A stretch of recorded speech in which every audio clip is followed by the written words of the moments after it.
마태복음 강의 76번째 시간입니다. 오늘은 이름값 하십니까? 라는 제목으로 하나님 말씀을 전하도록 하겠습니다. 하나님은 회개하면 용서하시는 분입니다. 오늘 우리 양호서 지사님께서 미국에서 있었던 한 사건을 가지고 기도 시간에 말씀하신 것처럼 하나님은 회개하면 용서하시는 것입니다. 하나님은 또한 죄를 기억하지 아니하신다 하셨습니다. 동에서 서가 먼 것처럼 우리 죄과를 멀리 하시겠다 하나님이 약속해 주셨습니다. 사도행전 2장 36절에서 38절 말씀해 보니까 이런 말씀이 있습니다. 베드로 사도가 설교 중에 한 말입니다. 그런즉 이스라엘 온 집은 확실히 알지니 너희가 십자가에 못 박은 이 예수를 하나님이 주와 그리스도가 되게 하셨느니라. 너희가 회개하여 각각 예수 그리스도의 이름으로 세례를 받고 죄 사함을 받으라. 그리하면 성령을 선물로 받으리라 하였습니다. 여러분, 이 말씀은 하나님이 당신의 아들 독생자 예수를 직접적으로 죽였던, 감접적으로 죽인 사람들조차도 우리 하나님께서는 그들이 회개하면 용서해 주신다는 것이죠. 그래서 이 기독교의 심장은 하나님의 용서가 있습니다. 하나님의 용서는 기독교의 심장이라고 할 수가 있는 것이죠. 그런데 오늘 우리가 읽은 본문 말씀에 매우 당황스러운 구절이 등장을 합니다. 31절 말씀입니다. 그러므로 내가 너희에게 이르노니 사람에 대한 모든 죄와 모독은 사하심을 얻되 성령을 모독하는 것은 사하심을 얻지 못하겠고.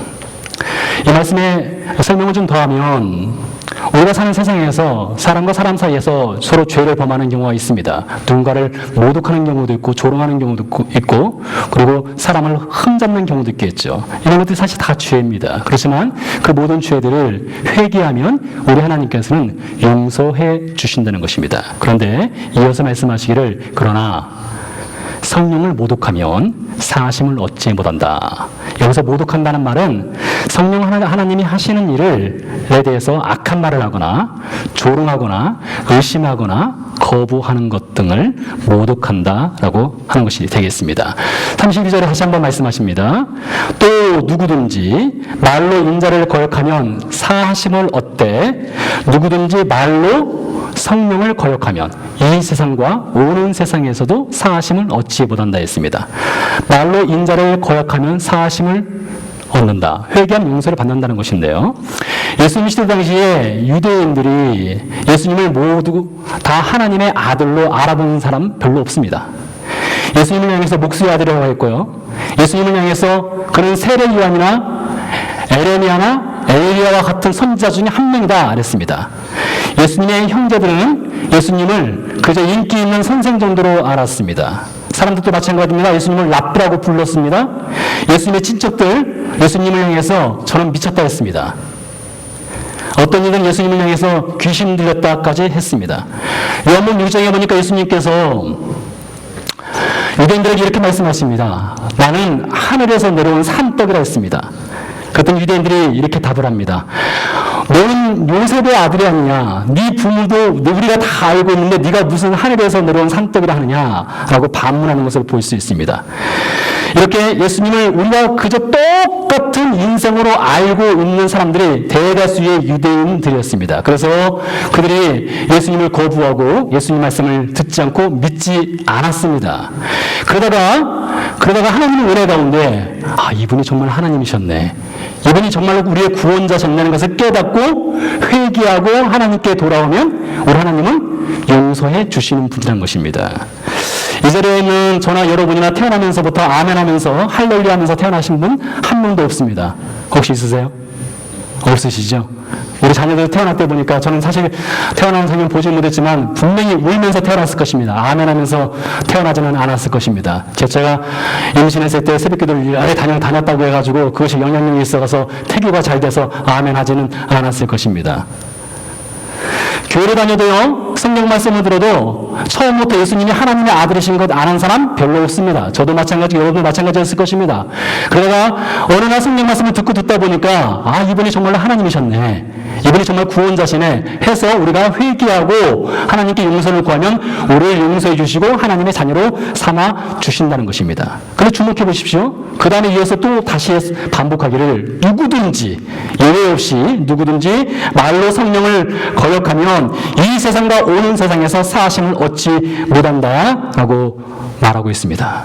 자, 그렇다면 이 용서받지 못하는 죄가 있다는 것인데요. 여러분, 기독교의 기본 이 진리는 심장은 하나님의 용서인데 모든 건 다 용서하는데 이거 하나만 용서 못한다. 무엇이에요? 성령을 모독하면 용서하지 못한다라는 것인데요.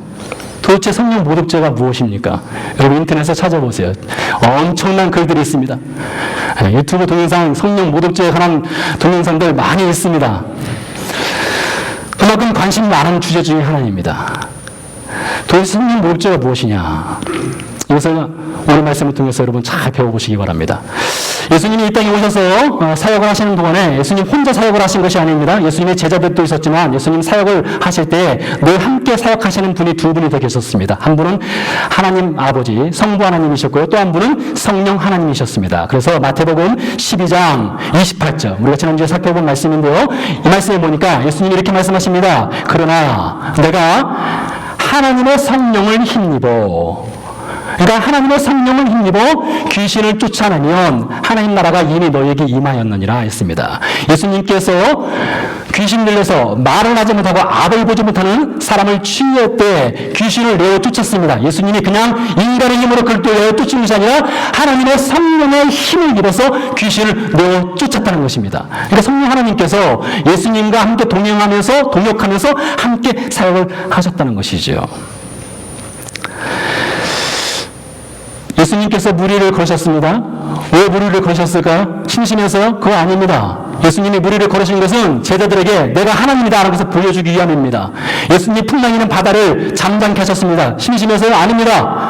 예수님이 하나님의 능력을 보여주신 것입니다. 예수님이 죽은 지 나흘 된 나사로를 나와라 하면서 살리셨습니다. 왜요? 자랑하려고요? 아닙니다. 예수님이 하나님이신 것을 알려주기 위함입니다. 나인성으로 들어갈 때 한 과부가 아들을 잃었습니다. 죽었습니다. 관에 넣어서 이제 장사 지내러 가는 중이었습니다. 예수님이 그 관에 손을 대면서 청년아 일어나라 하셨습니다. 왜요? 내 능력 세다는 것을 보여주기 위해서요? 아닙니다. 예수님이 하나님이라는 것을 보여주기 위해서입니다. 알려주기 위함입니다.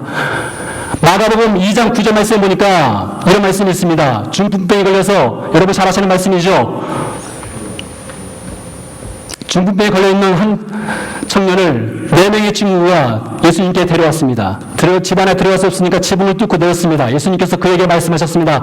소자야, 네 죄 사함 받았다 했습니다. 그때 그 자리에 있던 많은 사람들이 화가 잔뜩 났습니다. 어떻게 이 사람이 네가 사람인데, 네가 목수의 아들인데, 네가 나사렛 출신인데 네가 감히 어떻게 하나님만 할 수 있는 죄 사함을 할 수 있느냐? 참남하다. 이것은 하나님을 모독하는 것이다. 신성 모독이다 했습니다. 그때 예수님께서 뭐라고 하셨습니까? 인자가 이 땅에서 죄를 사할 수 있다는 것을 너에게 알려주기 위해서 내가 이렇게 한다 했습니다. 즉 예수님 혼자 사역하신 것도 아니고 성부 하나님, 성자 하나님과 같이 사역을 했고 예수님께서 인간이 아니라 인간이면서 동시에 하나님이라는 것을 이렇게 알려주셨습니다. 그래서 마태복음 12장 10절의 말씀에 예수님이 한쪽 손 많은 사람을 안식일에 치유하셨었고요. 마태복음 12장 15절 말씀 보니까 많은 사람들이 예수님께 찾아왔을 때 그들 가운데 있는 병을 예수님이 치유하셨고요. 22절 말씀에 귀신 들려서 앞을 보지 못하고 말을 하지 못하는 사람을 예수님이 치유하셨습니다. 이 치유하는 것을 보고 사람들로 하여금 더 이상 당신은 나사렛 예수가 아니군요. 더 이상 당신은 나사렛 예수의 아들, 요셉의 아들이 아니군요. 당신은 목수가 아니군요. 우리가 알고 있던 그저 한낱 인간이 아니군요. 당신은 하나님이시군요. 그것을 고백하도록 하기 위해서 예수님이 이렇게 행하신 것입니다. 여러분 훗날 도마가 예수님을 부활 후에 만났습니다. 여러분 그때까지 도마는 예수님이 그냥 그저 잘난 선생인 줄 알았어요. 뛰어난 선생인 줄 알았습니다. 그래서 다른 친구들이 예수님 부활하였어, 죽었다 살아났어 이렇게 말해서 도마가 도저히 믿을 수 없다 했습니다.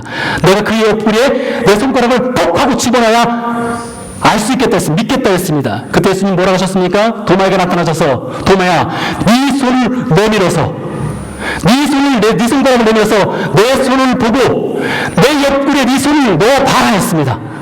그때 도마가 예수님께 그것을 보고 그 말씀을 듣고 고백합니다. 내가 알던 나사렛 예수, 내가 알던 목수의 아들, 내가 알던 랍비가 아니라 나의 하나님, 나의 주님이십니다 라고 고백했습니다. 그제 와서야 도마가 예수님이 하나님이신 것을 알게 되었다는 것이죠. 여러분, 우리도 마찬가지 아니겠습니까? 우리가 예수님을 어떤 분으로 아느냐가 여러분과 저의 신앙생활을 결정하는 거예요. 저와 여러분 예수님을 그저 선생으로 안다면, 철학가로 안다면 여러분 우리는 철학 공부를 하는 것입니다. 저와 여러분이 예수님을 그저 능력 많은 사람으로 안다면 그렇게 알고 섬기는 것입니다. 그러나 저와 여러분이 예수님을 하나님의 아들이시고 우리의 죄사함을 주실 수 있는 유일한 구원자로서 알고 믿으면 그것이 믿음으로 연결되는 거예요. 그것을 위해서 예수님이 치유사역도 하시고 말씀도 전하신 것이었습니다. 그런데 여러분 바리새인들의 반응이 어떻습니까? 우리가 살펴본 대로 바리새인들의 반응은 이렇습니다. 예수님을 사탄 마귀가 그에게 힘을 주어서 귀신을 내어쫓는다 하였습니다. 예수님을 사탄 마귀의 졸개 정도로 이야기했습니다. 여러분, 바리새인들이 말한 대로 예수님이 그들이 생각하기에 그들이 바라보는 예수님은 사탄 마귀의 졸개이고 사탄 마귀의 힘을 입어서 귀신을 내어쫓는다면 예수님께 그들이 나와서 당신이 하나님이시군요, 제 죄를 용서해 주세요, 제 죄를 사해 주세요라고 말할 수 있는 가능성이 몇 %입니까? 0%인 거예요.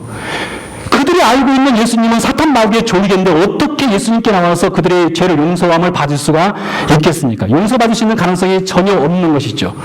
그래서 그렇게 생각하면 생각할수록 예수님이 사탄 마귀의 졸개라고 여기고 간주하고 그렇게 여기면 여길수록 그들은 점점 그들에게 주어진 구원받을 수 있는 기회, 용서받을 수 있는 기회를 점점 잃어가는 것입니다. 그래서 오늘 본문 말씀에 성령을 모독하면 용서를 받지 못한다, 이 말씀은 이 뜻입니다. 여러분 잘 보세요. 예수님이 주시는 회개의 기회, 믿을 수 있는 기회를 스스로 거부하는 것입니다. 이렇게 반복적으로 구원의 기회, 용서받을 수 있는 기회를 거부하면 용서를 받지 못하는 것입니다. 그래서 여러분 성경에서 가장 큰 죄가 무엇인지 아세요? 여러분 성경 인물들, 신구약 성경에서 많은 성경의 인물들이 있지만 이 성경 인물들 중에서 가장 큰 죄를 지은 사람이 누구일까요? 저는 0.1초도 걸리지 않습니다. 다윗입니다. 다윗. 여러분 다윗과 같은 극악한 죄 지은 사람 없습니다. 그에게는 충성스러운 군인이 있었습니다. 우리야입니다. 우리에게는 부인 바세바가 있었습니다. 단란한 가정입니다. 아름다운 가정이에요. 다윗이 왕궁에서 놀고 있을 때에 그의 충신 우리아는 다윗을 위해서 목숨을 놓고 전쟁터에 나서 싸우고 있었습니다. 그때 다윗이 무슨 죄 저질렀습니까? 자신을 위해서 목숨을 놓고 전쟁터에서 싸우고 있는 우리아의 아내인 바세바를 범해버렸습니다. 가늠했어요. 그리고 그 죄를 덮기 위해서 그의 충신 우리아를 살인교사해서 죽게 만들었습니다. 여러분 그보다 큰 죄가 어디 있습니까? 성경에 그 어떤 일보다 그보다 큰 죄 저진 사람 없다고 봐요. 그런데 어떻게 했습니까? 나단 선지자가 그에게 나와서 당신이 바로 그 사람이요 라고 말할 때 다윗이 하나님 앞에 넙죽 엎드렸습니다. 용서를 구했습니다. 용서받은 거예요. 시편 51편 말씀에 다윗이 눈물을 흘리며 눈물이 얼마나 흘렸는지 심장이 떠올 정도로 눈물을 흘렸다겠습니다. 회개했어요. 하나님 용서해 주셨습니다. 그런데 여러분 보세요. 이렇게 하나님께서 회개할 수 있는 기회를 줘도 그것에 대해서 전혀 반응을 보이지 않고 거부하고 거절하게 되면 결국에는 회개할 수 있는 기회가 없는 거예요. 그것이 바로 성령을 모독하는 것입니다. 성령을 거부하는 거예요. 거절하는 것입니다.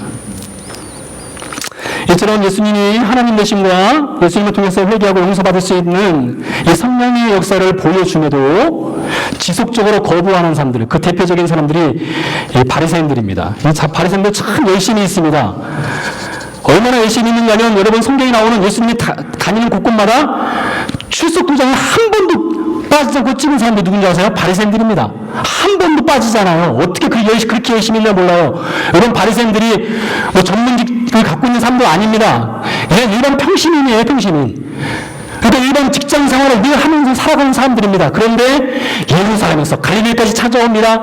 예수님이 가는 곳곳마다 바리새인들 꼭 그 자리에 같이 있었어요. 그리고 추수도 꼭꼭 찍습니다. 근데 예수님 반대합니다. 그래서 성령 모독죄에 빠져 있습니다. 이 사람들이요, 이 바리새인들이 예수님 시대 당시에 세 개의 종파가 있었는데요. 세 개의 큰 그 섹트가 있었어요. 첫 번째는 사두개파라고 합니다. 이 사람들은 정치인들입니다. 권력자들이에요. 두 번째는 바리새파입니다.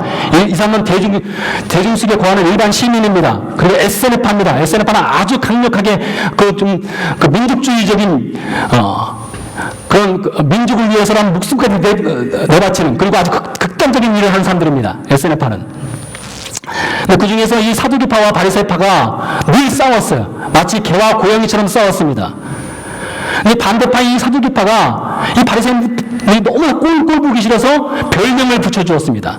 여러분, 그 별명이 무엇이냐? 바리새입니다. 바리새. 히브리어로 페루심이라고 하는 거예요. 그러니까 바리새인들이 우리는 바리새인입니다 스스로 이름을 붙인 것이 아니라 사두개파가 이 사람들, 꼴 보기 싫은 이 사람들에게 이름을 붙여줬는데, 별명을 붙여줬는데 그 별명이 바리새입니다. 바리새인. 이 바리새인이라는 뜻은 어떤 뜻이 있느냐? 분리되다라는 뜻이 있어요. 분리되다. 무엇인가 좀 단절되어 있고 떨어져 있는 거예요. 이 바리새인들이요, 스스로 굉장히 거룩한 삶을 살았습니다. 그래서 부정한 사람들하고는 접촉도 안 해요. 말도 안 씁니다. 말도 안 섞어요. 그리고 하나님 율법에 굉장히 열심을 냈습니다. 그래서 그 사람들을 보면서 사두개인들이 아유 저것도 꼴불견들, 자기 잘난치 않은 사람들, 자기들만 거룩하다고 여기는 사람들, 그래서 별명으로 바리새인 이렇게 붙여준 겁니다. 그런데 여러분, 이 이름이 얼마나 힘이 있는지, 처음에는 바리새인들이 어쩌면 난 저 사람들하고 상종하기 싫어 이래서 좀 분리된 삶을 살았을지 모르겠는데, 사두개인들이 너네들 바리새인이냐 바리새인이냐 바리새인이냐 바리새인이니까 이 바리새인들이요 실제로 정말로 거룩한 삶을 살게 되는 거예요. 정말로 우리가 좀 분리돼, 우린 다른가 봐, 난 좀 다른가 봐 해가지고 하나님 말씀에 좀 열심을 내게 됩니다. 그래서 사람 일반 시민들이 보니까 바리새인들 별명만 바리새인이 아니네, 삶으로네, 살아가는 모습 보니까 삶에 열매가 있네, 존경할 만하네. 그래서 일반 시민들이 바리새인들을 굉장히 존경했습니다. 지지했어요. 여러분, 누가복음 18장에 보니까 한 바리새인이 나오죠. 그가 성전에 올라가서 기도했습니다. 여러분, 이거 대단한 겁니다. 여러분, 매일마다 성전에 올라가서 기도하세요? 그렇지 않지 않습니까? 바리새인 성전에 올라가서 기도했습니다. 그가 기도하는 것이 일반 시민 누구나 다 하는 것이라면 그가 뭐가 특별하겠습니까? 그러나 일반 시민들이 하지 않는 것을 하기 때문에 그가 기도한다는 말이 나오는 것입니다. 그가 뭐 했습니까? 11조를 드렸습니다. 여러분, 11조 드리는 거 당연하게 여기는 시대가 예수님 시대일 것 같죠? 그렇지 않습니다. 모두가 다 11조를 드리는 것이 아닙니다. 모두가 다 11조를 드린다면 바리새인이 하나님께 나와서 하나님 저는 11조 드립니다 이런 자랑할 것이 뭐가 있겠습니까? 모두가 다 한다면, 모두가 다 하지 않을 때 하기 때문에 그가 자랑거리가 되는 것이에요. 그래서 그가 말합니다. 하나님 저는 11조 드립니다. 그가 말합니다. 저는 일주일에 2번 금식합니다. 모두가 다 금식한다면 그게 뭐가 자랑거리가 되겠습니까? 하지 않을 때 하기 때문에 자랑거리가 되는 거죠. 그래서 그가 말하는 거예요. 저 일주일에 2번이나 금식합니다. 저 도둑질하지 않습니다. 남의 것 탐내지 않습니다. 탐하지 않습니다. 빼앗지도 않아요. 도덕적으로 고결합니다. 순결합니다. 거룩합니다. 이걸 자랑합니다. 그게 바리새인의 모습이에요. 여러분, 근데 그게 그 사람만 그럴까요? 그렇지 않습니다. 그 당시에는 바리새인들은 다 그렇게 사는 거예요. 그 당시에 바리새인들 다 그렇게 살았습니다. 그래서 바리새인들을 향해서 일반 시민들이 보면서 저 사람도 다르네, 뭔가 있네, 존경할 만하네, 따라갈 만하네, 말 한 번 들어주면 하네, 그런 것입니다. 그렇게 열심히 있었습니다. 오늘 교회 신자들 중에 존경할 만한 신자 여러분 있습니까? 여러분, 우리 교회에 여러분이 존경하는 신자 있으세요? 여러분, 정말 이거 심각한 질문이에요. 제가 여러분 가운데 저분은 정말 내가 존경할 만하네, 저분 말에는 내가 신뢰할 만해, 여러분 저를 보면서, 혹은 여러분 곁에 있는 다른 교우들을 보면서, 아내를 보면서, 남편을 보면서, 말 들을만해, 존경할 만해. 이런 분 정말 있습니까? 이거 없다면 심각한 문제 아니겠습니까? 근데 여러분 바리새인 존경받았어요. 교회법을 보니까요, 교회 직분자가 되기 위한 자격 조건들이 있습니다. 목사가 되기 위한 자격 조건, 신앙에 진실한 사람, 가르침에 능력 있는 사람, 행위가 복음에 합당한 사람, 자기 가정을 잘 다스리는 사람, 타인에게 존경받는 사람. 신학교 나와야 목사 되는 것 맞습니다. 그러나 그것 외에도 인정받아야 된다는 겁니다. 인정받아야 목사의 자격이 있다는 거예요. 사람한테 인정받아야 해요. 장로 자격 조건, 상당한 식견과 통솔의 능력이 있고 교회와 지역사회에서 신임받는 사람, 진실한 세례 교인, 이게 장로 자격입니다. 때가 되어서 장로가 되는 것이 아니라 사람들로부터 인정받아야 된다는 것입니다. 서리 집사, 진실한 무흠 세례교인, 흠이 없는 삶을 살아가는 사람이 서리 집사가 될 수 있는 자격이라는 거예요. 여러분 정말로 제가 그렇게 산다면, 여러분이 그렇게 산다면, 그런 자격 조건이 있다면, 존경할 만하네, 저 사람 말 신뢰할 만하네, 그러지 않겠습니까? 바리새인들 그런 사람들이에요. 성경시대의 바리새인이 오늘날 우리 교회에 있다면 여러분 그 누구도 그 사람 존경하지 않을 사람 없습니다. 하나님 말씀을 철저히 지키는 사람들이니까요. 그런데 이 바리새인들이 지금 무슨 짓 하고 있습니까?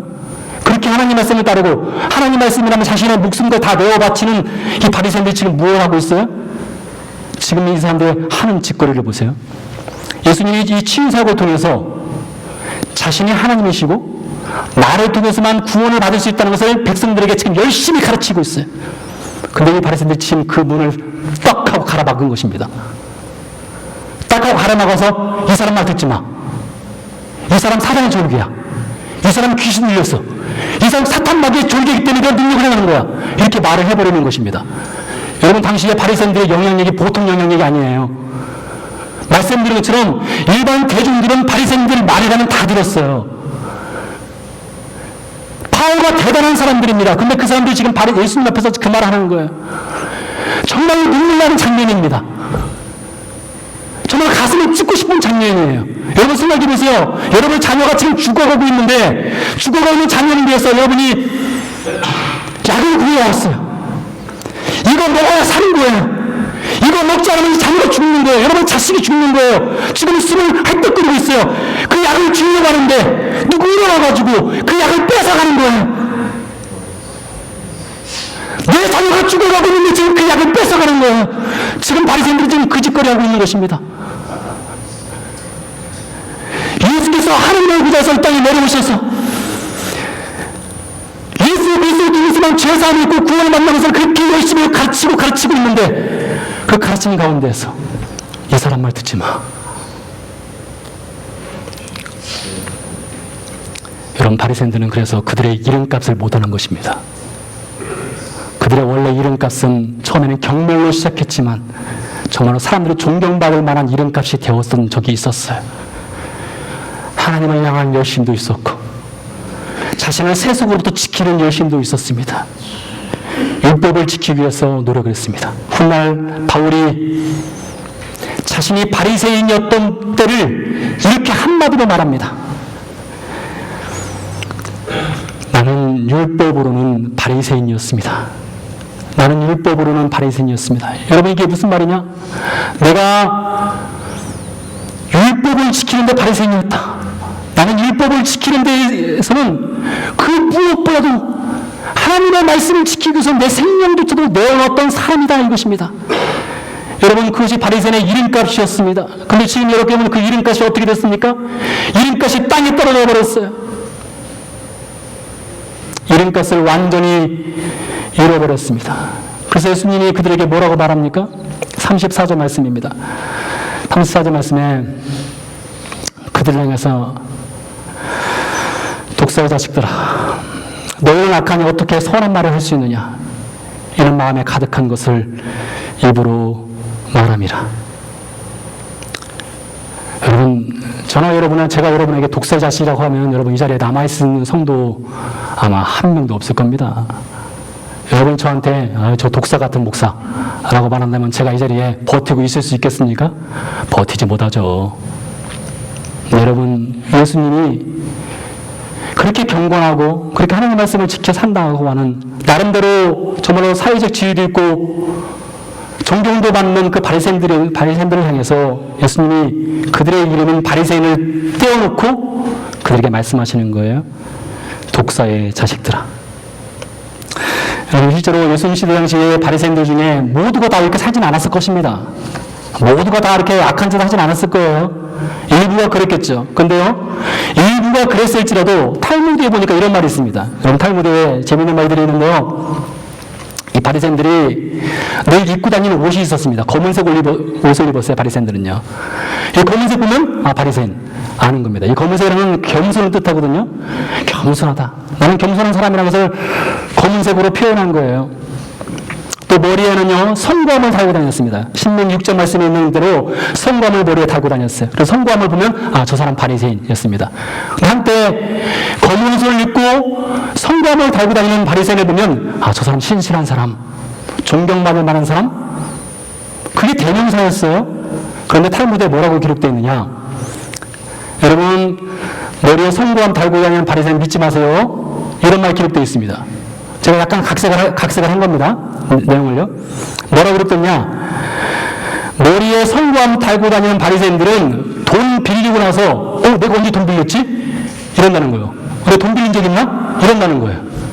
돈 빌리고 나서 갚을게 1년 뒤에 갚을게 10년 뒤에 갚을게 20년 뒤에 뭘 갚어? 이런다는 겁니다. 그게 바리새인들의 모습이었다는 거예요. 머리에 성검 달고 다니고 옷은 검은 옷을 입어서 경건해 보이고 겸손해 보이고 하나님 말씀에 열심을 내는 것 같지만 그들의 새 모습으로 들어가면 전혀 그러지 않은 것들이 있기에 탈무드에서 그렇게 기록을 하고 있는 것입니다. 여러분, 그것이 결국에 무엇을 부릅니까?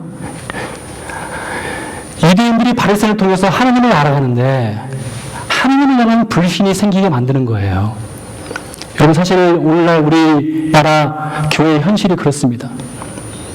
이 바리새인의 불경건하고 비도덕적인 이 바리새인의 삶들이 바리새인이라는 그 이름값에 먹칠을 하고 있는데 이것이 오늘날 우리 기독교의 현실입니다. 오늘날 세상이 우리 기독교를 향해서 여러분 뭐라고 부르시는지 아세요? 들어서 아실 겁니다. 참 입에 담기는 이지만 죄송하지만 개독교라고 부릅니다. 개독교. 교회 목사는 목사가 아니라 먹사라고 부릅니다. 교회에 대한 신뢰가 세상 사람들로부터 떨어진 지가 이미 오래입니다. 교회가 세상보다 도덕적 수준이 높냐? 그렇지 않습니다. 전혀 높지 않습니다. 교회가 사회법 지킵니까? 사회법 잘 안 지킵니다. 여러분, 귀에 듣기에 좀 거슬리지만 사실이 그래요. 여러분, 이 모든 것이 결국에 무슨 결과를 가져옵니까? 결국에는 교회가 세상을 향해서 전해야 될 복음을 교회 스스로가 가로막는 거예요. 여러분, 정말 이것은 안타까운 거예요. 이건 정말 뭘로 어떻게 해야 될지 모르겠어요. 여러분, 우리나라에 명성교라고 있습니다. 대형교회입니다. 아주 유명한 교회예요. 저는 그 교회가 세습을 해서 잘했네 못했네 그것을 말하고 싶진 않습니다. 그러나 결과적으로 세습을 해서 교회가 안정되게 더 부흥할 수는 있을지 모르겠어요. 그러나 여러분, 어떤 분들이 그런 얘기를 하더라고요. 뭐라고 하느냐? 교회를 통해서 세상 사람들이 교회를 향해 등을 돌린다면 교회가 존재될 목적이 무엇이냐 이겁니다. 여러분 생각해 보세요. 우리가 이 안에서 아무리 잘 먹고 잘 살고 우리끼리 좋아하고 우리끼리 은혜 받았다 하고 우리끼리 정말 하나님 찬양하며 경건하며 살아도 이 밖에 있는 사람들이 우리를 향해 우리를 보면서 아우 저것들, 그러면 복음이 이 밖을 나갈 수가 있겠습니까? 나갈 수 없잖아요. 바리새인들이 그렇게 살았어요. 오늘날 교회 현실의 일부분이 그렇습니다. 교회가 스스로 복음을 가로막고 있는 것이에요. 그래서 예수님이 이 땅에 이 시대에 이곳을 찾아온다면 누구를 향해서 독사의 자식이라고 부를까요? 누구를 향해서요? 여러분 누구를 향해서요? 믿지 않는 사람들 향해서요? 길거리 홈리스들 향해서요? 아니에요. 누구를 향해서 독사 자식을 부르냐? 여기 있는 목사를 향해서 부를 겁니다. 여기 앉는 교인을 향해서 부를 거예요. 너희들 때문에 복음이 막힌다. 복음이 막혀. 그래서 예수님이 독사의 자식이라고 바리새인들에게 말하는 거예요. 아니, 하나님의 보좌를 버리고 이 땅에 내려와서 죄사함의 은혜를 주기 위해서 복음을 전하고 있는데 그 앞에서 저 사람만 믿지 마. 저 귀신 들렸어. 그렇게 말하니 예수님 가슴이 찢어지지 않겠습니까? 오늘 현실이 그렇습니다. 독사의 자식이라는 말을 들을 사람은 다른 사람도 아니라 바로 저와 여러분이 될 수 있는 거예요. 16세기 가톨릭 교회가 아주 타락했습니다. 타락의 정점을 찍었습니다. 성직자들이 정말로 오늘날과 비교할 수 없을 정도로 타락을 해버렸습니다. 그들 역시 마찬가지로 마태복음 12장에 나오는 바리새인들처럼 성령을 모독하는 사람들이었습니다. 어떻게 성령을 모독했느냐? 교회 문으로 들어올 수 있는 사람들, 구원을 받기 위해서 들어올 수 있는 사람들을 교회 문 앞에 서서 그들이 가로막았기 때문입니다. 그래서 그 당시에 생각이 있고 깨어있는 사람들이 일어났습니다. 흔히 종교개혁이라고 하죠. 종교개혁, 개혁. 정확하게 종교개혁이라고 하기보다는 교회 개혁이 맞습니다. 교회 개혁을 일으킨 거예요. 말씀으로 돌아가려 했습니다. 그러자 가톨릭 교회에서 화가 났습니다. 너희들이 뭔데 우리 가톨릭 교회에 저항을 해? 하면서 그들에게 이름을 붙여주었어요. 별명을 붙여주었습니다. 그 별명이 바로 프로테스탄트입니다. 여러분 우리 기독교를 개신교로 뭐라고 불러요? 프로테스탄트라고 부릅니다. 이 프로테스탄트, 그 말은 저항을 한 뜻이 있습니다. 그들이 목숨 걸고 저항을 했어요. 복음이 아닌 것에 저항을 했습니다. 잘못된 것에 저항을 했어요. 그들의 생명을 내걸었습니다. 그래서 그들에게 붙여준 이름이 저항자 프로테스탄트입니다. 여러분 그 뿌리 위에 우리 개신교회가 세워진 거예요. 여러분 우리 영락교회가 제대로 서기 위해서는 무엇이 필요합니까? 이 저항정신이 필요한 겁니다. 복음이 아닌 것에 대한 저항정신이 필요해요. 잘못된 것에 대한 저항정신이 필요해요. 그냥 덮는 것이 아닙니다. 여러분 덮는 것이 은혜라고요? 그렇지 않습니다. 하나님 말씀 순전한 복음으로 돌아가기 위한 외침이 필요한 것입니다. 그게 프로테스탄트였고 거짓된 복음을 순전하게 바꾸는 것이 프로테스탄트, 그 저항정신이 있는 이름값이었습니다. 예수님이 부활승 전환 후 예수님을 따르는 무리를 그 사람들을 나사렛 땅 혹은 노즐이라고 불렀습니다. 노즐이.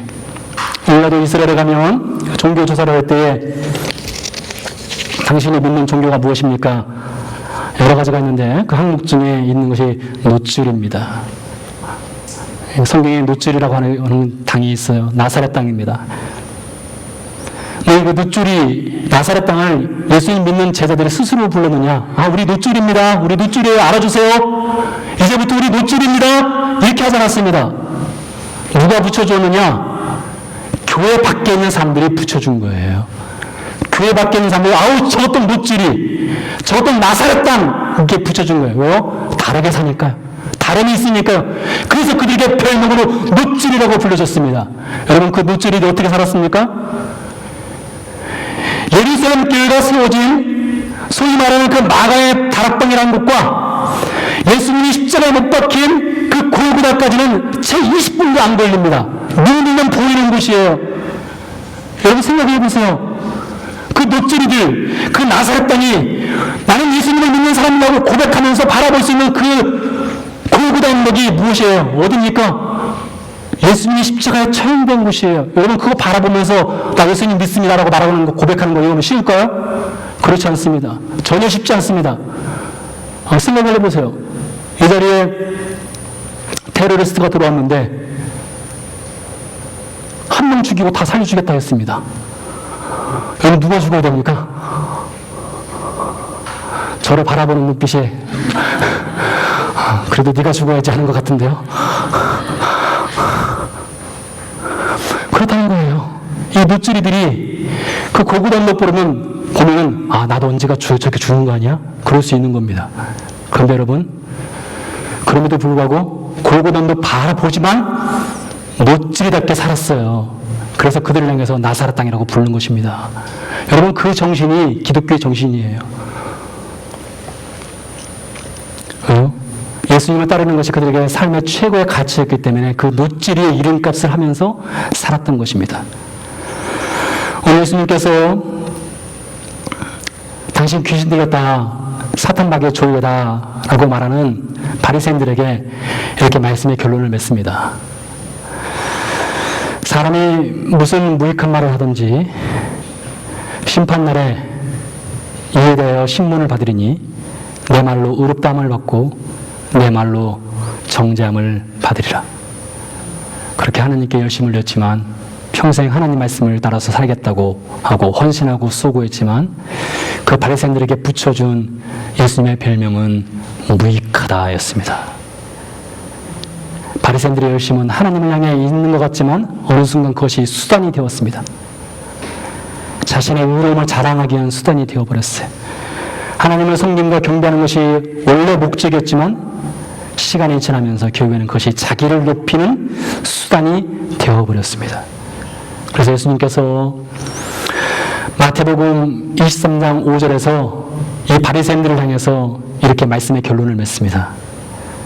그들의 모든 행위, 그들이 기도하고 그들이 11조를 드리고 그들이 금식하고 그들이 도덕적으로 고결하게 살아가는 그 모든 행위, 그 모든 행위는 사람에게 보이기 위함이다.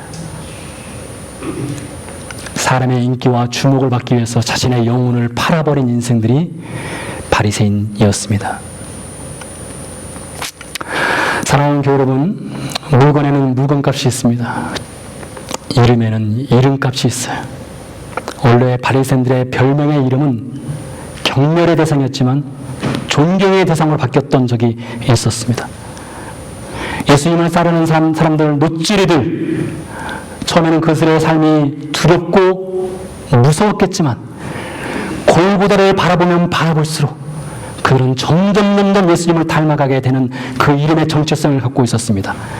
잘못된 복음을 향한 정신이 있었던 프로테스탄트들, 그들이 오늘날 교회의 생명력을 유지하게 하는 동력이 되었습니다. 저 여러분에게 이름이 있습니다.